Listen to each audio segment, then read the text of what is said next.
Hey guys, स्वागत है आप सभी का आपके अपने चैनल अपनी पाठशाला पर। और ये है हमारी सामान्य विज्ञान यानी जनरल साइंस की डेली सीरीज। तो आज हम डिस्कस करने वाले हैं सेट नंबर 5 की। तो इसमें 10 या 20 क्वेश्चन के लगभग क्वेश्चन होते हैं। वो डिपेंड करता है कि हम आज कितनी थ्योरी करने वाले हैं। आप अगर चैनल पर नए हैं तो चैनल को सब्सक्राइब कर लें, साथ में बेल आइकन को भी दबा लें, जिससे कि आने वाले वीडियो के नोटिफिकेशन आपको प्राप्त हो जाएं।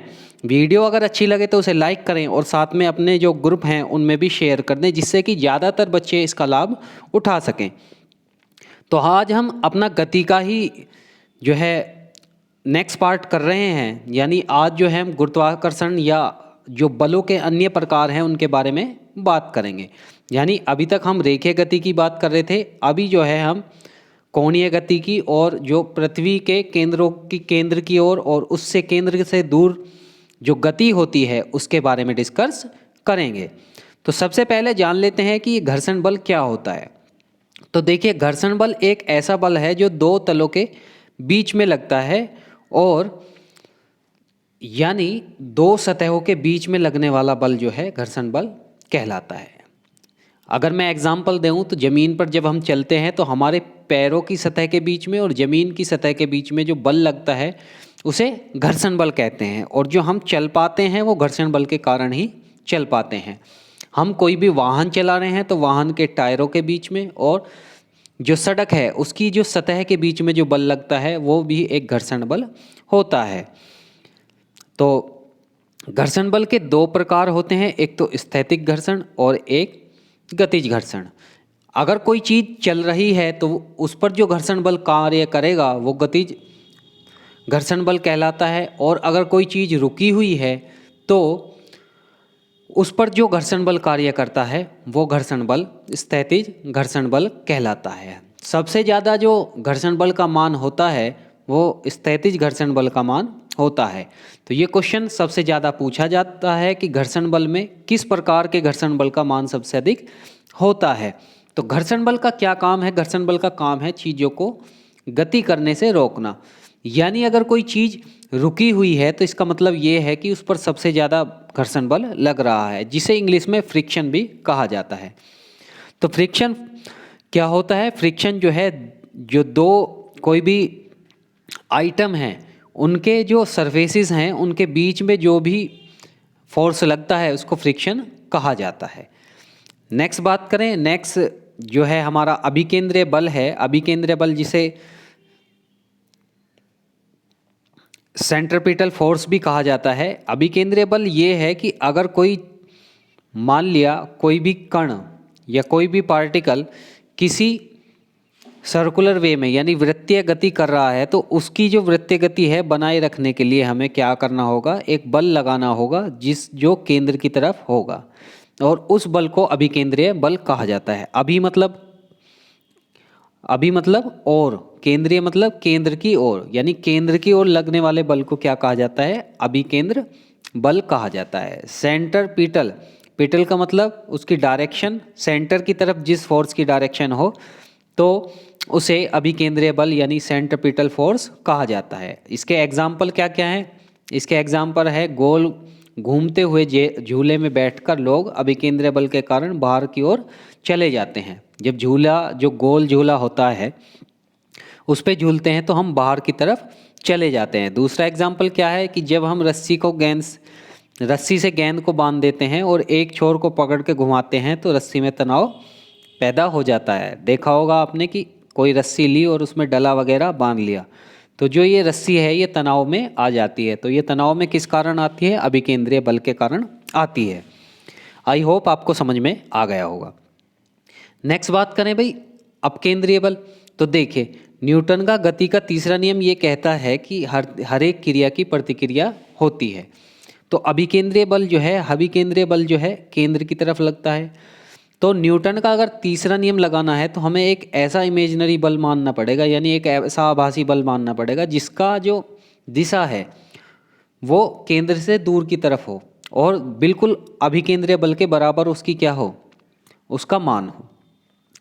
तो ऐसा जो बल है उसको क्या कहा जाता है? अपकेंद्रीय। अप मतलब दूर की ओर, केंद्रीय के मतलब केंद्र से दूर की ओर। ठीक है। तो सेंट्रीफ्यूगल फोर्स क्या होता है कि जो न्यूटन का थर्ड लॉ है एक्शन रिएक्शन का लॉ, तो अभिकेंद्र बल यानी सेंट्रीपिटल फोर्स के इक्वल और अपोजिट डायरेक्शन में एक हमें इमेजिनरी बल या इमेजिनरी फोर्स जो है वो लेट करना पड़ता है, तो उसी को क्या करते हैं, उसी को कहते हैं सेंट्रीफ्यूगल फोर्स। इसके एग्जाम्पल बड़े पूछे जाते हैं। ये है वॉशिंग मशीन में कपड़े धोते समय इसका कार्य होता है, क्रीम सेपरेटर जो रही हम देसी भाषा में कहते हैं उसमें इसका यूज़ होता है, और एक जो ड्रायर होता है, ड्रायर आपने मशीन में देखा होगा, मशीन में दो मोटर होते हैं, एक ड्रायर का मोटर होता है और एक कपड़े धोने वाला होता है। तो जो कपड़े सुखाने का जो मशीन है उसमें किसका यूज़ होता है, उसमें यूज़ होता है अपकेंद्रीय बल का। नेक्स्ट देख लेते हैं। नेक्स्ट जो है हमारा गुरुत्वाकर्षण बल है। गुरुत्वाकर्षण बल क्या कहता है कि अगर दो क्या हैं, दो कोई भी पार्टिकल हैं तो उनके बीच में हमेशा घर्षण बल उनके बीच में एक आकर्षण बल होगा, और आकर्षण बल अगर मान लिया इनके बीच की डिस्टेंस क्या है, इनके बीच की डिस्टेंस r है, ये q1 चार्ज है और ये q2 चार्ज है। तो आप लोगों ने पढ़ा होगा G equal to m1 m2 upon r square. Clear है? यानी ये दो पार्टिकल हैं, ये m1 है, ये m2 है, ये दोनों r इस डिस्टेंस पर हैं। तो जो फोर्स होगा इनके बीच में m1 m2 और अपॉन r स्क्वायर होगा, अपॉन r स्क्वायर होगा।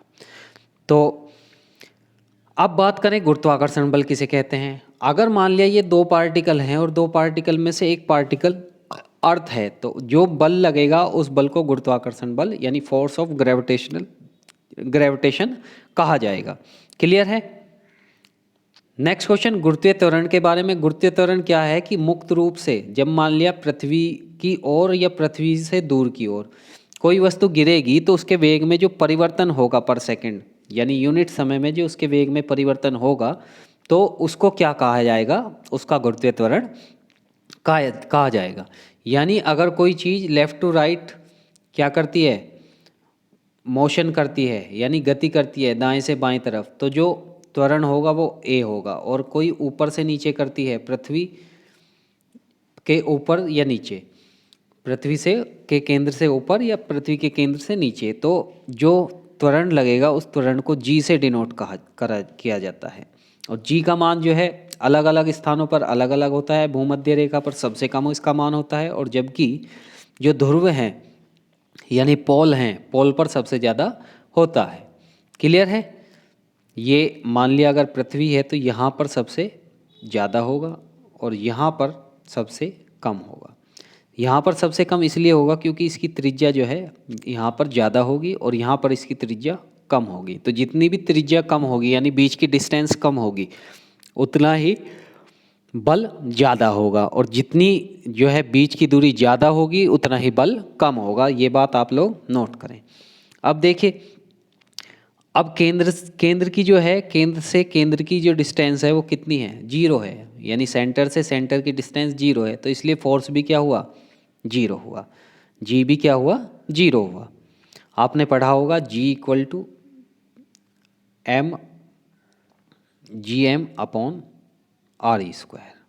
तो ये अगर 0 हुआ तो ये पूरा भी क्या हो जाएगा, 0 हो जाएगा। और ये बढ़ेगा तो ये घटेगा, और ये घटेगा तो ये बढ़ेगा। तो ये बात आप लोग एक नोट करके रखेंगे।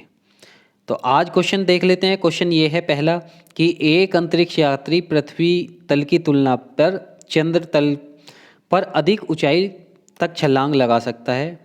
पहला क्वेश्चन, पहला ऑप्शन, वह चंद्रमा पर भारहीन होता है। चंद्रमा पर कोई वातावरण नहीं है।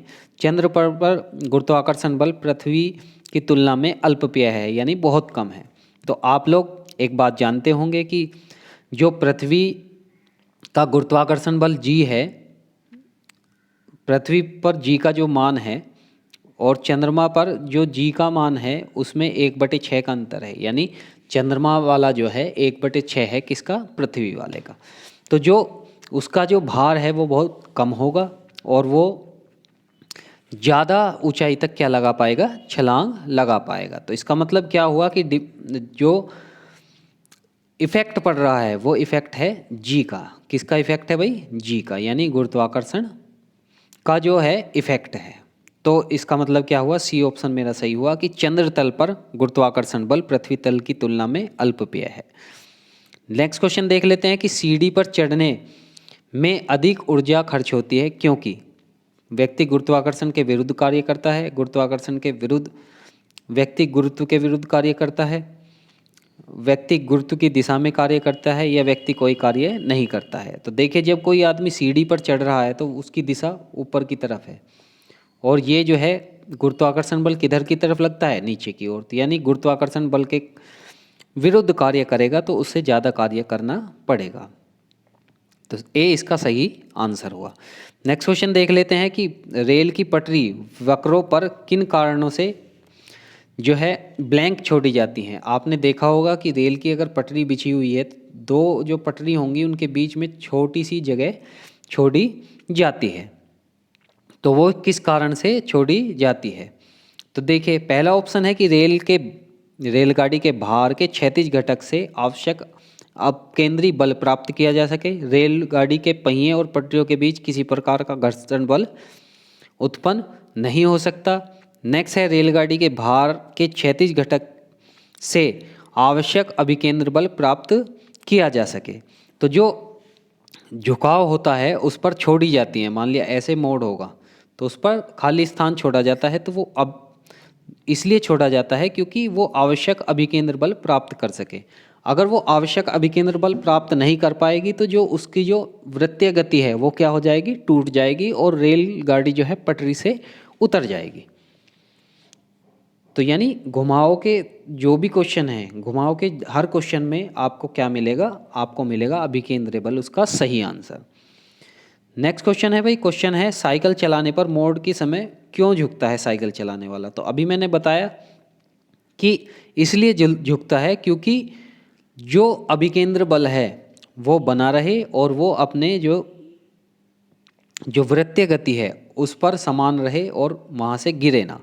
तो इसका मतलब क्या है कि इसका मतलब यह है कि वह इसलिए झुकता है ताकि गुरुत्व केंद्र आधार पर बना रहे और वह गिरने से बच जाए। तो इसका सही आंसर क्या है बच्चों? इसका सही आंसर है बी।